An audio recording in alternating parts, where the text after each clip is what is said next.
खुश आमदीद।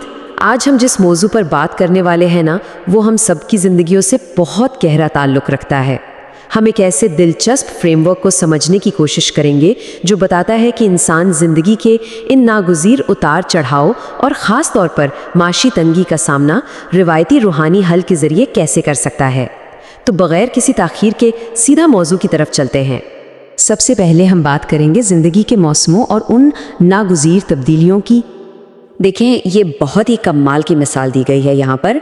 जैसे कुदरत सर्दी, गर्मी, ख़ज़ां और बहार के चक्कर से गुज़रती है ना, बिल्कुल इसी तरह हमारी ज़िंदगियाँ भी बदलते हालात के अदवार से गुज़रती हैं। कभी भरपूर सेहत होती है तो कभी बीमारी, कभी खुशी तो कभी गमी, और सबसे अहम बात, कभी माली फरावानी होती है तो कभी सख्त मुआशी तंगी।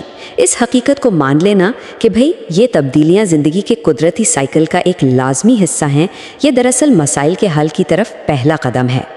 अब आजकल जिस तरह की मुआशी मुश्किलात और तंगी का सामना तकरीबन हर दूसरा शख्स कर रहा है, इसे देखते हुए ये माखिज़ रिज़्क़ की कुंजियों का तस्वुर हमारे सामने लाता है। ये एक मुकम्मल रूहानी फ्रेमवर्क है और दिलचस्प बात यह है कि इसमें कुल 17 ऐसी कुंजियों का जिक्र किया गया है जो रिज़्क़ और बरकतों के बंद दरवाजे खोल सकती हैं।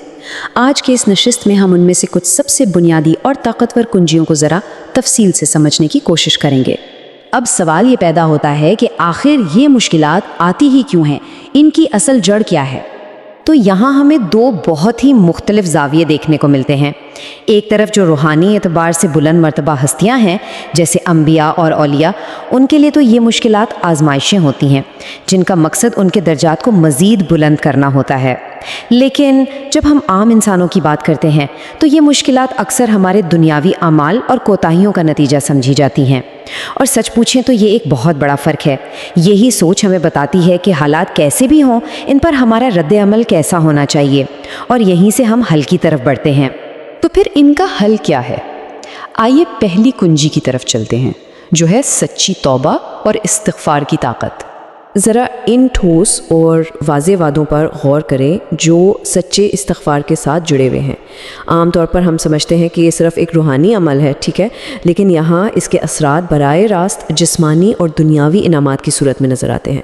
माख़ज़ के मुताबिक बख्शिश तो मिलती ही है, लेकिन इसके साथ साथ आसमान से मूसलाधार बारिश, माल और औलाद में इजाफ़ा, और हाँ, ज़राअत और कारोबार की तरक्की के लिए सरसब्ज़ बागात और बहते चश्मे, ये सब इस्तिग़फ़ार के बराए रास्त नताइज बताए गए हैं। ज़रा सोचें, एक रूहानी अमल का मादी फरावानी के साथ कितना गहरा ताल्लुक़ जोड़ा गया है। लेकिन रुकिए, यहाँ एक बहुत ही गहरी और थोड़ी चौंका देने वाली बात भी मौजूद है।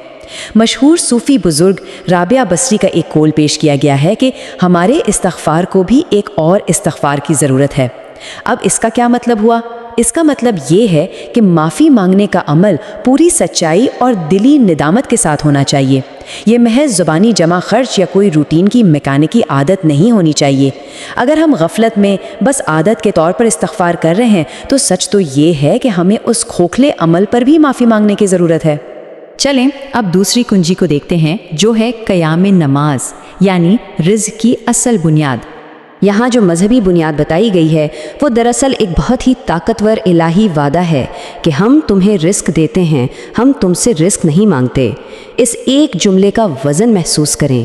इसका साफ मतलब ये है कि इंसान को अपनी सारी की सारी तवनाइयाँ सिर्फ़ और सिर्फ मादी ज़राए के पीछे भागने पर नहीं लगा देनी चाहिए, बल्कि नमाज कायम करना दरअसल वो अमल है जो इन गैबी ज़राए से रिस्क के दरवाजे खोलता है।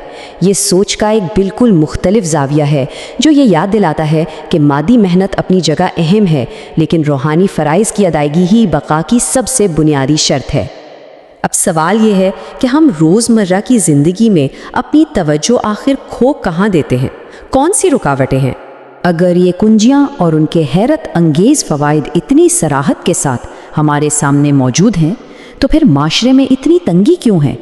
वो कौन सी दुनियावी मसरूफियात हैं जो इन बड़ी रूहानी और जिस्मानी बरकतों से महरूमी का सबब बन रही हैं? जाहिर है हमें अपने रोज़मर्रा के मामूलात का बहुत ही तनकीदी जायज़ा लेने की ज़रूरत है कि हमसे गलती हो कहाँ रही है। और हकीकत बड़ी तल्ख़ है, हम रोज़मर्रा की इंतहाई मामूली बातों में बुरी तरह उलझ जाते हैं। ज़रा गौर करें, हम अपनी मसरूफियात के चक्कर में अक्सर कितनी जल्दबाजी में नमाज़ पढ़ते हैं। या इससे भी ज़्यादा हैरत अंगेज़ बात, گھر آئے مہمانوں کے لیے چائے بنانا یا محض گیس کا پریشر کم ہونے کا بہانہ بنا کر نماز چھوڑ دینا آج کل کتنا عام رویہ بن چکا ہے نا؟ اور سب سے بڑھ کر آج کل کئی گھروں کا یہ حال ہے کہ صبح فجر کے وقت مکمل سناٹا ہوتا ہے، پورا گھر گہری نیند سو رہا ہوتا ہے۔ یہ وہ بظاہر چھوٹی چھوٹی غفلتیں ہیں جو مجموعی طور پر ان بڑی برکتوں کے دروازے بند کرنے کا سبب بن جاتی ہیں۔ اور یہی بات ہمیں ایک حتمی اور کافی گہری سوچ کی طرف لے جاتی ہے۔ کیا واقعی آج کے دور کی یہ چھوٹی اور معمولی مصروفیات جیسے چائے بنانا یا روزمرہ کی یوں ہی بھاگ دوڑ ان اہم اور گہرے روحانی فرائض پر حاوی ہو چکی ہیں؟ اس فریم ورک کے مطابق یاد رکھیں، یہی وہ فرائض ہیں جو حقیقت میں انسانی زندگی کو سنوارتے اور رزق فراہم کرتے ہیں۔ تو یہ صرف کچھ معلومات نہیں ہیں جو آج ہم نے ڈسکس کی، بلکہ یہ ہم سب کے لیے اپنی ترجیحات کو دوبارہ ترتیب دینے کی ایک کھلی دعوت ہے۔ تو اس بارے میں ضرور سوچیے گا۔